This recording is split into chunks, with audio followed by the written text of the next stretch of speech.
This is letter 4 of the word teach, so this is now the C for communication. So communication is, pretty much the be all and end all. That is everything that we need to be focusing on. So there are no golden rules of how to communicate with someone with a learning disability, because everyone with a learning disability or people with autism are individuals. So you just have to remember it's about empathy, climbing into their shoes, reading their communication style, whatever it is, and what are they trying to tell you about, how they're feeling, and then empathizing with that and responding in a caring and supportive way to overcome the barriers. That's the golden rule. We've written a bit of a guide, which is in the handbook, so you'll be able to see that, and we're going to just sort of go through that. But the main thing is, again, it's about that background information. If you've done your background information, you should have all that core knowledge ready to enable you to work as effectively as possible with that person. One example I have of this was a chap I worked with who absolutely despised the phrase young man. It's amazing how many people use the phrase young man. Now, if he arrives at a health setting and that clinician very kindly greets him at the door and says, "Hello, young man," wow, your clinic is going to be chronically disrupted because he is never going to cope with that phrase being used. That's what I mean about getting that background information. Some things you just need to know. Is touch reassuring? Is touch anxiety provoking? Are there phrases that are reassuring? Are there phrases that are anxiety provoking? So Gavin and I are going to do some chat and some sort of enactment to sort of go through some of those core communication principles now. So Gavin, I'm just trying to find my piece of paper. The first one on our list is talk to the person first, not their family or the support worker or the person with them. Yeah. So this is really key. Now, in your situation, rarely would someone talk to someone else first. They'd talk to you first because you've got eye contact, you communicate effectively. So that wouldn't be one that would impact somebody of your ability usually. But for an autistic person who may be showing alternative ways of communicating, as in not engaging and not eye contact and looking away, or someone with a learning disability, more profound learning disability, may not be as easy. And some health professionals have told me they feel just awkward and uncomfortable about doing it. So if you can assume your new Gavin as somebody who's sort of not as able as you are and not somebody who'd interact with me, that would be really helpful. And then we'll act it out. Yep. So I'm now going to be the clinician coming in to whatever this health setting is, and Gavin is my new patient, and the empty chair there is his support worker. We've left them as an empty chair because that's how relevant they should be to start with. So first of all, I could, if I'm apprehensive, sort of think, all right, hello Gavin, so you're Samantha, are you? Can you tell me a bit about Gavin and what's he's come for today and what I can do to help him, please? Yeah, I've met the golden rule of talk to the person. I've said hello Gavin. That's not good enough. Remember, communication is deemed to be 93% non-verbal. 93% is gained through tone and body actions, and body language. So only 7% is verbal. I've given him a verbal, nothing else. So now we'll go again, Gavin. Hello, Gavin. Hello, Samantha. So Gavin, nice to meet you. It's good of you to come and meet me today. If it's okay with you, I'm just going to catch up with Samantha a bit more about what you've come for and how we can help with you. So I'm really hoping we're going to help you. So Samantha, are you able to just tell me a bit more about Gavin here and what we can do to help him? Hopefully, you can come out of character now. Thank you, Gavin. Hopefully you can see that I've given off an essence of warmth. I've given off an essence of security and safety. I am a person who is there to help and who's going to support him, not a frozen individual who said hello and is talking away. Because if I've given off that essence, if I now need to do a physical examination on Gavin at all, hopefully I've already broken that first barrier down. I've given him that sense of security around me. Whereas if in stage 1 I've just said hello and talking to Samantha and then go to do a physical examination, I can expect fear and apprehension from him because he's got no warmth or security from me. I've communicated nothing with him. So that is an absolutely critical communication tool. The second one is speak clearly and use everyday words and sentences. In this, we also have to bear in mind how important it is to not be patronising in our use of everyday words and sentences and simple language, don't we, Gavin? Because, I mean, tell your story from... So a lot of times when I go to health places and things, even in work, I'm always greeted with, "Hi Gavin, how are you? Would you like a little chair? Maybe a biscuit?" Yeah. People automatically being kind talk down rather than, you'd like to hear it. Hello Gavin, so my name's June, I work at this surgery. Is there anything else I can do to help you? Isn't it? It's just straight away, simple, straightforward, not too fast, but not with a patronising tone, isn't it? And you were saying, like, for you, we just laugh it off when it happens to you, and you wouldn't reject healthcare for it.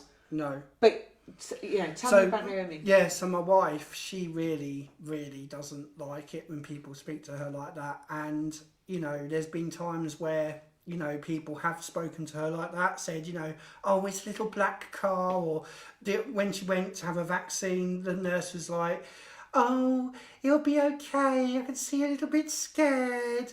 And she came away and she's like, "Yeah, I'm not seeing that nurse again." So that tone could actually be the difference between her accepting healthcare and seeing someone as being insulting to her and not going back.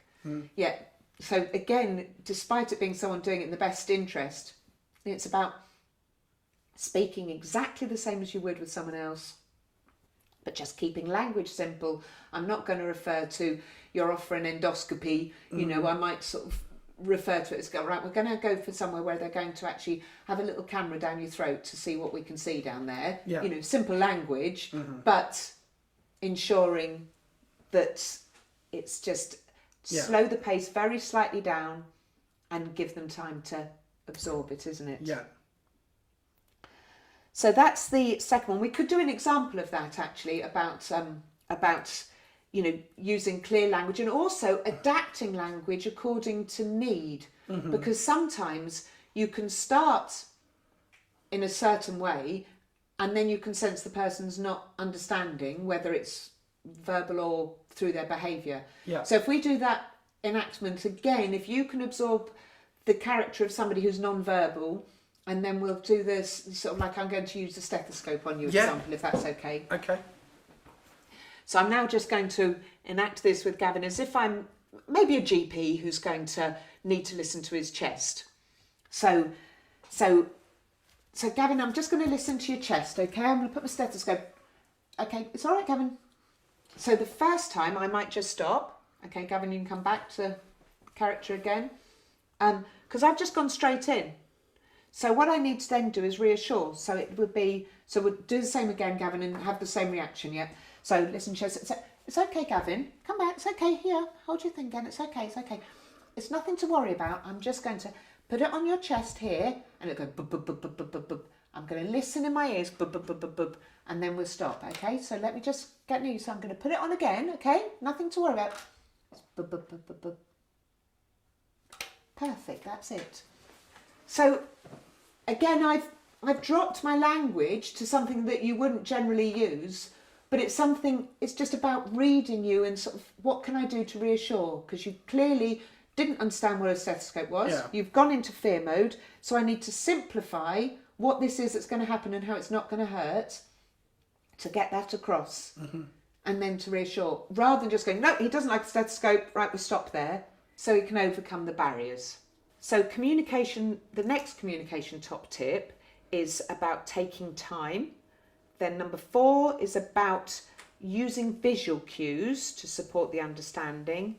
And number 5 is about giving information a bit at a time. So I thought we could enact this as one hit, those 3 things. So we're going to be focusing on, how it needs it, bite-sized chunks, bit at a time, with some visual cues to help understand it, and also about that importance of pausing and allowing time for information to be understood. Okay. So we'll do it very quickly. First of all, we'll do that antibiotic story. Yeah. But we'll do it first of all pretty much how it was in reality. Yeah. And then we'll show it again how it could be better. So we're going to act for you now again. And we're going to just do those 2 scenarios. Okay, so over to us. So Gavin, I'd like you to take these antibiotics, if you can, that's pills, so if you can take them morning and afternoon for 7 days, and that should fix you. Is that okay? Yeah. So here's your prescription, if you can just get that and you'll be fine. Yeah. Lovely, brilliant. Have a nice day. So obviously, I have not established at all whether you've really understood that or what's going on. So we'll do it again. Yeah. We'll break it down a bit more, thinking about taking time. Okay. Use some things. So Gavin, I think what you're going to need is some antibiotics, and there's some pills to try and sort out your sore throat. Is that okay to have some pills? Pills. Yeah, are you happy to be taking pills? Yes. To sort out your sore throat? Yes. Lovely. So the pills I'm going to give you, you'll have one in the morning and then one in the afternoon. And you're going to take them for 7 days, so a whole week. One in the morning and one in the afternoon. Does that make sense? Yes. Talk that back to me then. Tell me what you're going to be doing.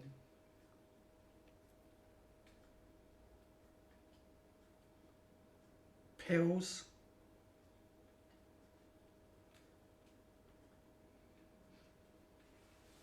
Morning. And how many are you going to have in the morning?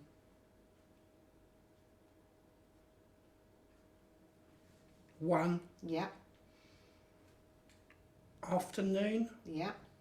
And how many will you have in the afternoon? One. And you're going to do that for a whole week, okay? Shall I write it down for you? Yes. To show you. So you're going to have, there's a pill, I'll draw the pill, okay? Yep. Big circle means a pill. So that's one in the morning, and that's at breakfast time, yeah? Yep. And one at tea time, yeah? Yeah. Do you have tea time? What time do you have tea time? Do you know? We have dinner time. Okay, I'll change that. Let me rewrite that. So that's going to be at dinner time. Okay. So you can have one in the morning. Yeah. Is that what, should we call that breakfast time? What do you call that? Breakfast. That will Yes. help you, will it? Breakfast time, and one in the evening. And you're going to do that for 7 days. So you're going to have, today's Monday, then Tuesday, and Wednesday, Thursday, Friday, Saturday and Sunday. And if you take this, you can tick off the days that you have both the pills then, okay? Yes. So does that help you? And if you can show the person who supports you, Yep. they can show you and help you do that. So when you get your prescription, show them that's what you've got to do, okay? Yes. And then after Sunday, I'm going to put a smiley face because you should feel better. And if you don't, then you come back to me, okay? Thank you. Lovely. So hopefully that helps people understand that importance of just really checking that information back. And that's, we used bite-sized pieces of information. We took our time. I waited a long time to allow you to make sure that you'd processed it, Yeah. and really given you time to think that through. And also we used the visual cue of writing it out for you so you'd got something else to help you remember. Yeah. Fab. So that's the first 5 communication principles. The next one is get to know how the person chooses to communicate. Now, we've talked about this a lot, isn't it? This is accessible information standard. I mean, and I used that example a minute ago of the chap who doesn't like being called young man. And the other is about, like earlier, I touched your arm when you arrived, when you were being somebody with a more severe learning disability. It's things like that. That was reassuring for your situation. But for example, somebody an autistic person may really struggle with the sensation of touch because senses are quite heightened. Yeah. So it's about knowing whether that's an act of reassurance or not an act of reassurance, to know how to communicate. So that's number 6.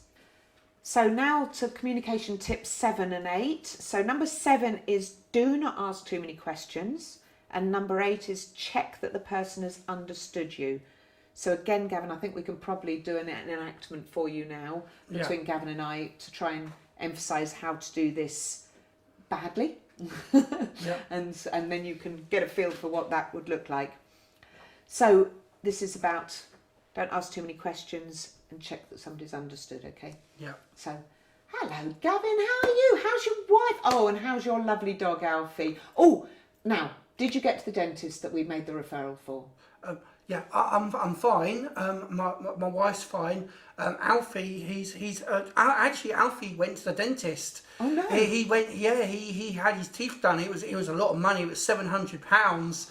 Wow. He's got better teeth than me now. He will have better teeth. Yes. Yeah. So on the dentist, did you hear from the dentist? Yes. Fantastic. So that's all sorted then. Yes. Lovely. So you've did you have any treatment? Yes. No. You didn't have any treatment. They didn't need to give you any treatment. No. Gosh, that surprises me. There was no treatment needed. No, none at all. Right. None. Have you actually been to the dentist, Gavin? Yes. You've seen a dentist. They've looked at your teeth. Well, I got a letter. You've got a letter, yeah. Yes. And then you went to the dentist. Yes. You actually been to the dentist? No. So you got a letter, but you haven't actually been. No. So what happened after the letter then? They rang me. Right.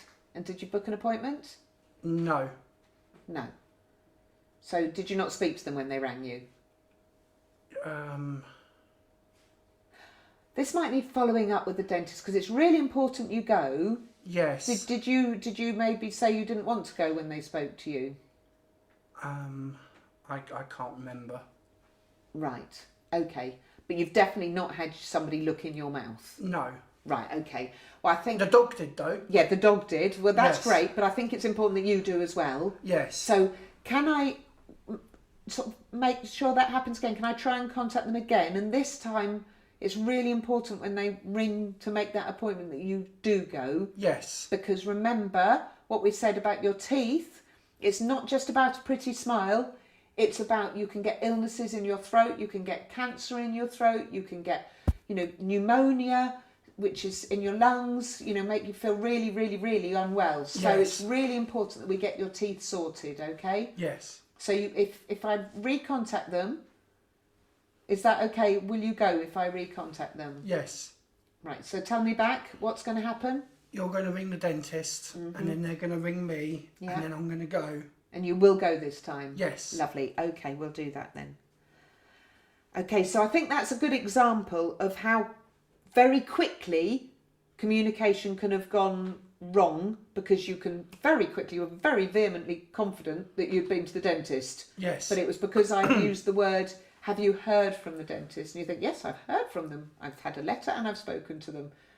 And we don't know what went wrong, but something went wrong. So that's really key for people to make sure and really double check and triple check back. And of course, the thing that threw you, and hopefully that came across on film, was I asked you 4 questions. How are you? How's your wife? How's your dog? And have you been to the dentist? Now that's a hell of a brain fuzz, isn't it? To try and get past. So it's no matter how well you know someone or how much you're trying to make them feel relaxed, it's about doing it in a way that helps that. So it's, hi Gavin, how are you? I'm good, thank you. Oh, and how's your wife? No, she's very well. Lovely. Yep. And what about your dog? Tell me how your dog is. Oh yeah, he's great. He's really well. Fantastic. Yeah. Now, we made that referral to the dentist. Did you ever hear from them? Yes. You did. And have you gone to the dentist yet? Have you actually had someone look in your mouth yet? Yes. You have. Somebody has looked in your mouth. Oh, no. No, right. Okay. No. So do you see, we can break that down better. By breaking it down, Gavin didn't get as confused and he didn't get as lost in that conversation. Yeah. Okie doke. So now the final two are number 9, make sure the environment is communication friendly. And we've talked a lot in other sections about the importance of the environment, not having lots of paraphernalia about that can distract, and not having other things around that can throw the person. So for example, in this table, I know Gavin for a long time that if he was meant to be talking to me about his dentist and this pen was here, Gavin would become very distracted by the boingy on this pen, which has teach in it. Yeah. And that would be it. And that would be the full level of Gavin's communication from there on. So those sorts of things. So environment is about what's around the person to distract them from this communication or to scare them. Because you've had situations in GP surgeries where you've not listened to the GP because in the background they had all the... Yes, they had a poster with needles. Yeah, somebody having an injection. Yeah. And also when we've visited GP surgeries, they've had cupboards that are open and you can see all the equipment. Yeah. So then talk through how that just makes you... Yeah, so when you've got cupboard doors open, you can see all the stuff. It's kind of like you're sitting there thinking straight away, oh my God, is that going to happen to me? Is that going to happen to me? Is that going to happen to me? And actually, it's probably not going to be used on me at all, but because my eyes are on that, then that's exactly what I'm thinking. Yeah, so it's about being aware. And if your room isn't and someone's distracted by looking around, it's about reassuring them. So if you're looking over there, it's about reassuring, say, oh Gavin, ignore that, I'm going to use nothing in that cupboard on you today. It's only about us. Mm-hmm. So that you can, even if you can't change the environment, you can reassure the person that those distractions aren't going to impact them, can't you? Yeah. And then the last one is number 10, which is ask for help. There is no substitute for knowing a person well. As we say, our glorious carer, is the person who knows the person well. They are the experts in the person, so you need to use their expertise. As a health professional, you have a blank jigsaw puzzle and you need the pieces to make your diagnosis. That person and Gavin are the people who are going to give you those pieces. So open that channel of communication, because you are the scariest people on the planet. Health professionals are absolutely petrifying and people don't open up. You need to open that door. That is saying to Samantha, the chair here. So Gavin and Samantha, I need your help here. I need to know everything I could to try and help make sure I can give you the health treatment you can. So if you think of anything that might help, or if you've got any ideas in your head that what might be wrong with Gavin, tell me, because I can build my puzzle up and build a better diagnostic picture. If you open that door, you're going to get more information. And remember, Samantha may not be a paid carer or a family member. Samantha may be Naomi, Gavin's wife. Now don't, whatever you do, dismiss that person because they equally have a learning disability. Because Naomi is without doubt the go-to person, isn't she? Yeah, no, she is. She is the one, when you go to health appointments, she is the one who's there remembering what pills you're going to take for you. She's the one who'd ask those questions back. Yeah. And if a health professional says to you, Gavin, are you okay? And you'd say, yeah, I'm fine, thanks. Naomi would know straight away if I was just saying that to get out of there, yeah. And she'd interrupt you, wouldn't she? And say, would. Gavin, you're not telling the truth there. Yeah. So, wouldn't she? And interrupt that. Yeah. So it is really key to use that help when it comes to communication. Thanks, Gavin.